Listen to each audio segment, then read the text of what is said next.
आज का video 17वीं BPSC PT के लिए दो सब्जेक्ट का कोर एरिया पार्ट 1 लेकर के आया हूं, जिसमें एक करंट और दूसरा आपको हिस्ट्री का कोर एरिया रहेगा। रेस्ट कोर एरिया जो है और सब सारे सब्जेक्ट का वो नेक्स्ट वीडियो में आपको अवेलेबल हो जाएगा। ये सेशन जो है बहुत ही इंपॉर्टेंट होने वाला है, इसे आखिर तक सुनिएगा। मैं हुसैन सर आपका अपने YouTube channel revision for success में आपका अभिनंदन करता हूँ, खैर मकदम करता हूँ।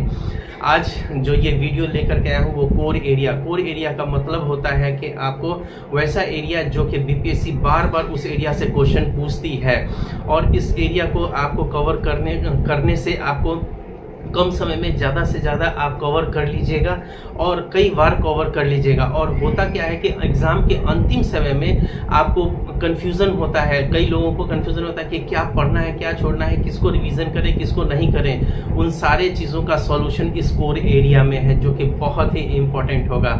मेनली मैं इसमें दो मुख्य बातें करूँगा कि कारण यानी कि वजह जो कि आपको इस कोर एरिया लाने का, दूसरा जो है हमारा प्लानिंग क्या है जिससे कि आपकी सफलता को सुनिश्चित किया जा सके। तो पहला जो है वजह क्या है, तो आपको एक चीज बता दें कि इसको तैयारी करने वाले कई कैटेगरी के लोग हैं। जैसे आपको जैसे जो जॉब वाले हैं, तो जॉब वाले को क्या होता है कि जॉब जाते हैं, उनके पास कम समय है, तो वो कम समय वाले के लिए जो है ये बहुत ही इम्पोर्टेंट होगा, क्योंकि जिनके पास कम समय है वो कम समय में इसको रिवीजन कर लेंगे और कई बार रिवीजन कर लेंगे। दूसरा, वैसे लोगों के लिए ये इम्पोर्टेंट है जो हाउस वाइफ हैं, वो काम भी करती हैं और बच्चे को भी संभालती हैं, तो उनके लिए भी ये कोर एरिया ये बहुत ही इम्पोर्टेंट होगा। और सबसे ज़्यादा इम्पोर्टेंट होगा वैसे स्टूडेंट के लिए जो पहली बार दिए और असफल हुए, दूसरी बार दिए असफल हुए, तीसरी बार दिए असफल हो रहे हैं। तो वैसे स्टूडेंट, इसका मतलब ये नहीं है कि वो मेहनत नहीं कर रहे हैं, इसका मतलब ये नहीं है कि उनमें एबिलिटी नहीं है, यानी कि काबिलियत नहीं है, ऐसा नहीं है कि वो थ्रू आउट नहीं पढ़ते हैं, बल्कि होता क्या है कि अंतिम समय में वो बिखरने लगते हैं कि क्या पढ़ना है, क्या छोड़ना है। तो इस तरीके से ये जो हमारा जो कोर एरिया है ये आपके लिए बहुत ही फायदेमंद होगा उन लोगों के लिए जो स्टूडेंट है जो कई बार वो फेलियर हो गए हैं, तो उनके लिए ये बहुत ही इम्पोर्टेंट होने वाला है। और अब हम बात करते हैं कि मेरा प्लानिंग क्या है। तो सबसे पहला मेरा प्लानिंग है ये कि आपको ये जो भी कोर एरिया है, सारे सब्जेक्ट का कोर एरिया मैं क्या करूंगा कि आपको होमवर्क की तरह दूंगा। और होमवर्क क्या होगा कि आपको सुबह में 6 बजे होमवर्क मिलेगा और करीब 8 बजे तक वो उसको हम लोग क्या करेंगे कि वो 8 बजे तक आपका तैयार रहेगा, और फिर हम लोग गूगल मीट के माध्यम से हम लोग मिलेंगे, और फिर उसके बाद उस पर हम आपसे पूछेंगे क्वेश्चंस वगैरह। और साथ ही साथ मैं कुछ पूछने से पहले मैं कुछ क्वेश्चंस दूंगा टेस्ट के लिए, और आप वो जब टेस्ट के लिए कर लेंगे, वो हो सकता है कि वो नंबर ऑफ क्वेश्चंस जो है वो 50 भी हो सकता है, वो देख लेंगे जैसा हमको लेना होगा। और फिर जैसे ही आप वो क्वेश्चन सॉल्व कर लेंगे, उसके बाद मैं कुछ क्वेश्चंस जो है आपको पूछूंगा, कुछ आपका अगर डाउट्स होगा उसको हम क्लियर करेंगे, ताकि आप क्या होगा कि एक गाइडलाइंस में एक मेंटोर के साथ आप क्या करेंगे कि आप अपने स्टडी को आगे चलाते रहेंगे ये कोर एरिया के माध्यम से। तो ये आपको कम समय में जल्दी ही आपका कवर हो जाएगा। और ये होमवर्क जो आपको मिलेगा उसके साथ ही साथ वो प्रीवियस ईयर क्वेश्चंस जो है, जैसे बीपीएससी सिर्फ बीपीएससी सिविल सर्विसेज के लेती है उसका तो करना ही है, साथ ही साथ बीपीएससी और भी एग्ज़ाम लेती है, जैसे टीचर का लेती है, चाहे आपको जुडिशरी का लेती है, या आपको और भी है ऑडिटर वगैरह, बहुत सारे एग्ज़ाम्स लेती है, तो उन सब का भी करना है। साथ ही साथ आपको जैसे यूपी पीसीएस का, उसका जो करंट में हुआ है, जो इस साल हुआ है या पिछले साल हुआ है, उन सब को भी प्रीवियस ईयर क्वेश्चंस में करना है। और फिर साथ यूपीएससी का भी कुछ क्वेश्चंस करना है सिलेक्टिव, और आपको झारखंड का भी प्रीवियस ईयर का क्वेश्चंस करना है। इसके बाद रेस्ट जो बचता है, आपको बिहार का और भी अन्य आयोग है जिनके जरिए एग्जाम कंडक्ट किया जाता है, उनका भी लेटेस्ट वाला प्रीवियस ईयर का क्वेश्चंस जो है वो हम लोग सॉल्व करेंगे। ताकि होता क्या है कि आपको मार्केट में बहुत सारे क्वेश्चंस हैं आपको टेस्ट सीरीज के लिए, लेकिन उस टेस्ट सीरीज में कोई तर्क नहीं होता है। मतलब कि जैसे आयोग क्या करती है कि आपको जो भी क्वेश्चन सेट करती है, तो आप देखिएगा ना कि आप जो गलत सोचेंगे वो भी आपके ऑप्शंस में रहेगा। आप कितना गलत सोच सकते हैं वैसा क्वेश्चंस भी रहेगा और आपसे गलत करवाने की कोशिश की जाएगी। वो साइकोलॉजी को चेक करना चाहता है, तो आपका आंसर भी रहता है उसमें, लेकिन आपको आप जो गलत सोचेंगे वो भी रहता है। कई बार ऐसा देखा गया है, आप देख सकते हैं। तो वो, और ये जो मार्केट में जो होता है वो आपको कोई तर्क नहीं होता उसमें, समझो तो मैं ये समझता हूँ कि उसमें ऐसा रहता है कि बूझो तो जाने, मतलब कि इतना कड़ा से कड़ा क्वेश्चन तैयार कर दिया जाता है, वो आए या ना आने वाला हो, मतलब कोई कोर एरिया से नहीं बल्कि ऐसे ही कुछ भी अपना वो डाल दिए, ये दिखाना चाहते हैं कि हाँ कि मैं कैसा क्वेश्चन सेट करता हूँ। तो उससे कोई फायदा नहीं है, क्योंकि हमें चलना कैसे है, स्मार्ट तरीके से चलना है, स्मार्ट स्ट्रैटेजी के साथ चलना है, ताकि हमको पास करना है, विद्वान नहीं बनना है।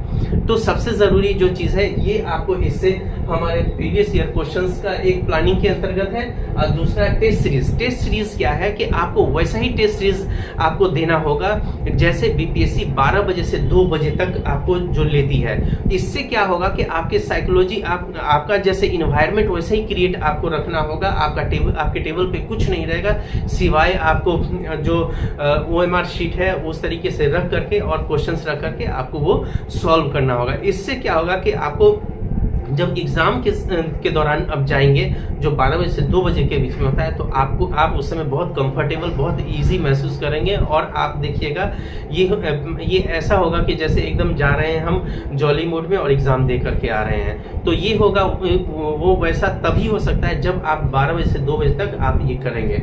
तो उसके लिए भी हम लोग उसके लिए भी कोशिश करेंगे, वो भी गूगल मीट के माध्यम से, ठीक है। और टारगेट देखिए, अभी से लगभग आपको 52 डेज है, लेकिन मैं आपसे सिर्फ लूंगा, आपसे 41 दिन लूंगा, या कह लीजिए कि 40 दिन मैं आपसे लूंगा और सफलता आपको श्योर मिलेगा। मतलब आप मुझे 40 दिन दीजिए और सफलता आपको मैं दूंगा।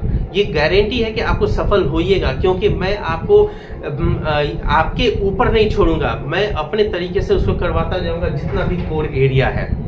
अब इसमें एक और इंक्लूड किया होगा आपको योगा से सब कुछ होगा, योगा से सब कुछ होगा। कैसे होगा? तो इसमें सिर्फ एक ऐसा योगा मैं बताऊंगा, जैसा कि मैं अभी 69th का जो आपको इंटरव्यू हो रहा है वैसे स्टूडेंट लोग को मैंने जो बताया है योगा के लिए, वो ब्रह्म मुहूर्त जो होता है वो 3 से 3:30 बजे के बीच में, उन लोगों को तो मैंने वो कहा है कि उस समय कीजिएगा। कुछ बताया है कि कौन कौन सा योगा करना है, लेकिन आप लोग को सिर्फ एक योगा करना होगा। वो ऐसा योगा है वो जिसको जब हमसे कांटेक्ट आपका हो जाएगा तो वो योगा के बारे में बताऊंगा। वो ऐसा योगा है जो आपको नींद अगर आ रही हो पढ़ने के दौरान तो उससे नींद नहीं आएगी, और रात में जब आप पढ़ के सोते हैं तो उस समय जब नींद नहीं आती है तो उस योगा को कर लेंगे तो आपको नींद भी अच्छी आएगी। मतलब वो दोनों काम करेगा, आपको वो योगा आपको नींद नहीं आने देगा दिन भर, और वो योगा जो आपको रात में नींद नहीं आती है वो नींद भी आएगी आपको, उससे ये फायदा होगा। और लास्ट है कि गूगल मीट के जरिए हम लिंक भेजेंगे और आपको उससे कनेक्ट होकर के, और आपके साथ मैं 1 घंटा आपको डेली दूंगा ताकि आप मेरे अकॉर्डिंग आप लोग चलें। और मुझे यकीन है कि अगर आप मेरे साथ जुड़ते हैं, मेरे साथ फॉलो करते हैं, तो मैं आपको गाइड के रूप में काम करूंगा, आपका मेंटर के रूप में काम करूंगा।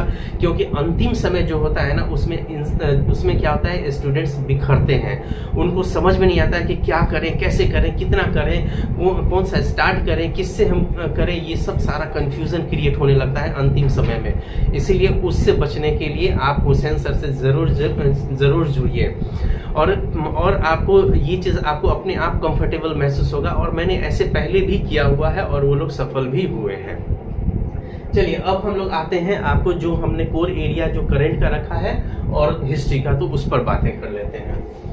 तो करंट के अंतर्गत हाँ, और एक इन्फॉर्मेशन मैं ये देना चाहूँगा कि फर्दर इन्फॉर्मेशन के लिए अगर आपको कुछ अगर ऐसा लगेगा फर्दर इन्फॉर्मेशन चाहिए तो आप, मेरा फ़ोन नंबर है 8540866215, ये यहाँ पर मैंने लिख रखा है, यहाँ से भी आप देख लेंगे 8540866215 आप यहाँ से। और दूसरा ये है कि मेरा एक टेलीग्राम चैनल है रिवीजन फॉर सक्सेस 23, उसको भी आप ज्वाइन कर लीजिएगा। उसमें मैं क्या करता हूँ कि मेंस के पॉइंट ऑफ व्यू से मैं कुछ पेपर का कटिंग उसमें डालता रहता हूँ। साथ ही साथ मैं न्यूज़पेपर जो है डेली न्यूज़पेपर का भी करंट बिहार के रिगार्डिंग और नेशनल भी, खासकर बिहार के रिगार्डिंग मैं न्यूज़पेपर का कलेक्शन भी आपको उसका भी वीडियो बनाता हूं, और उसका एमसीक्यू वहां पर आपको टेलीग्राम चैनल पर मैं देता रहता हूं।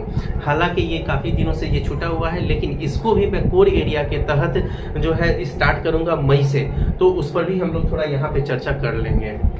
चलिए, करंट में आपको मैं जो प्रेफर करता हूँ वो पीडी प्रतियोगिता दर्पण, वो आपको इसमें कोर एरिया कहाँ से कहाँ तक रहेगा, तो कोर एरिया रहेगा मई से लेकर के अक्टूबर तक रहेगा। ये कोर एरिया के अंतर्गत ये पार्ट 1 है, तो कोर एरिया जो मई से अक्टूबर तक रहेगा। लेकिन रेस्ट जो है वो आपको जैसे आपको मैं जो प्रेफर कर रहा हूँ कि नवंबर वाला जो प्रतियोगिता दर्पण है 2023 का, नवंबर और दिसंबर उस मतलब कि ऑनवर्ड, मतलब कि हम लोग चलते चलेंगे।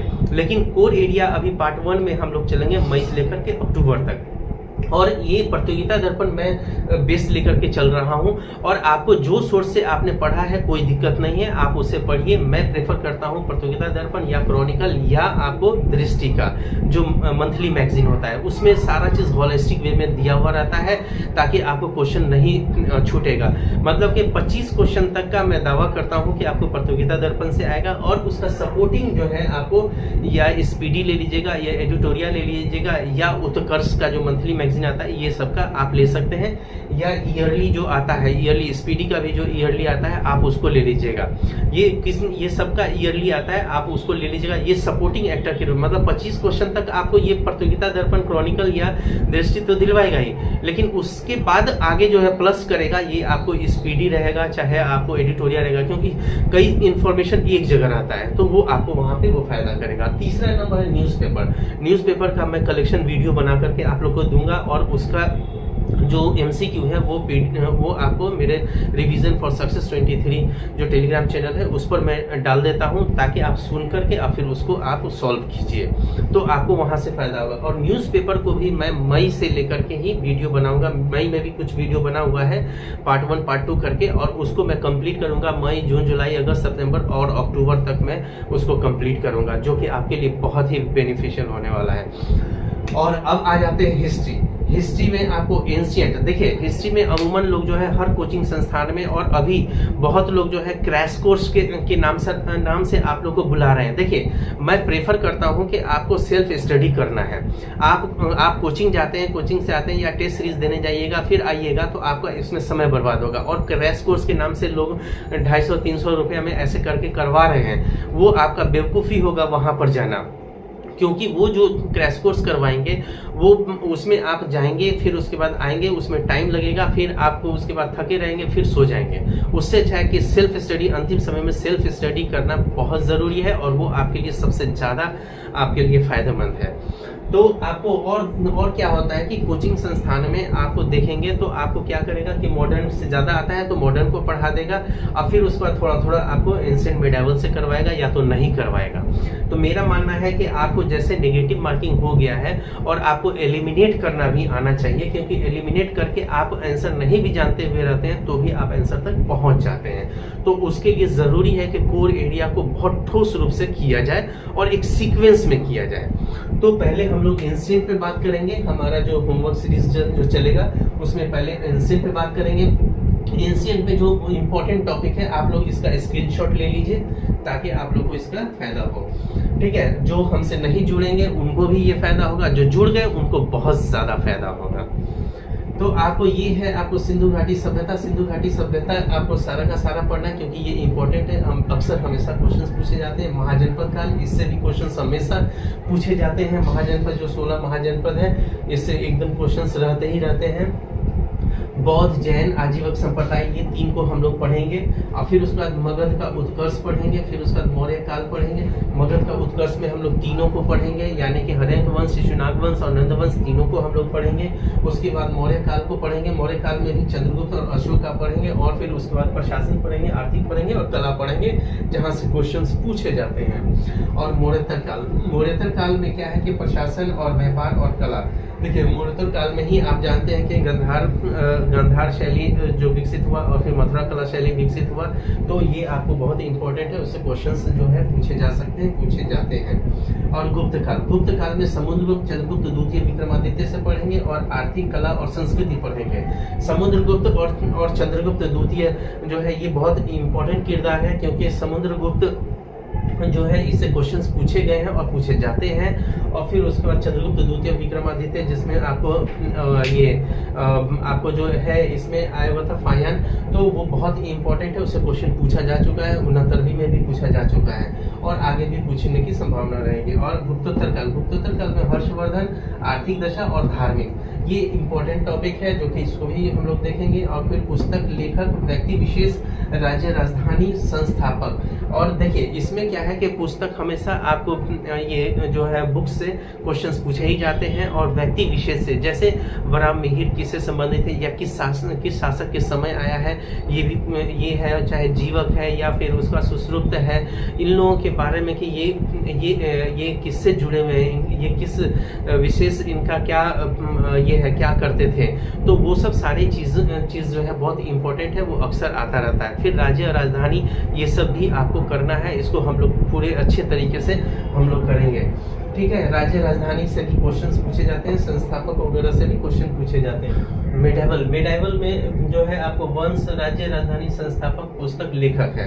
ठीक है। इसमें भी आपको पुस्तक, लेखक, मेडाइवल का 69वीं बीपीएससी में पूछा गया है क्वेश्चन, ठीक है। पुस्तक और लेखक के बारे में इसमें पूछा गया है, तो ये भी इंपॉर्टेंट है। चाहे संस्थापक राज्य हो गया, राजधानी हो गया, संस्थापक हो गया, वो ऐसे करके आपको मिलान के लिए भी आ सकता है, तो इम्पोर्टेंट है। अब दिल्ली सल्तनत में देखिए, चाहे ये इसमें और भी बहुत सारा है एंशिएंट में, लेकिन हम ये कोर एरिया की बात कर रहे हैं, इसीलिए पार्ट 1 है। जो रेस्ट जो है ना 40 दिन जो मैं आपसे मांगा हूँ, उसमें कम ही समय में सारा चीज कंप्लीट हो जाएगा, और फिर हम लोग पार्ट 2 में जब जाएंगे तो रेस्ट जो बचा हुआ है उसको हम लोग करेंगे।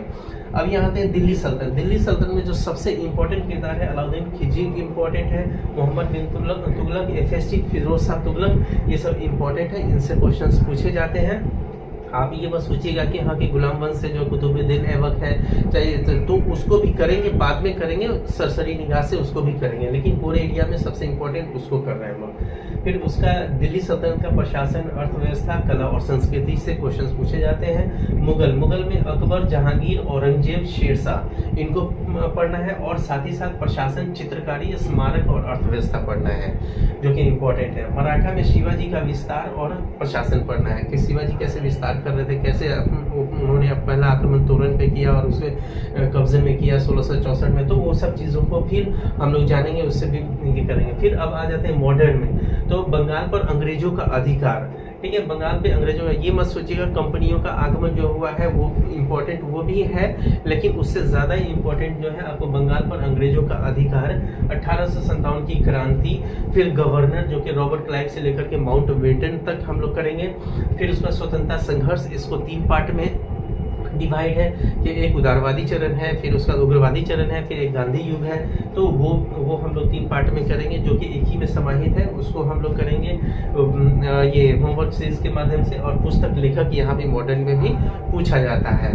तो मेरा ये वीडियो अगर पसंद आया होगा, अगर आप हमसे जुड़ना चाहते हैं होमवर्क सीरीज में, जिससे आप अपनी सफलता को सुनिश्चित करना चाहते हैं, तो ज़रूर जुड़िए। All the best.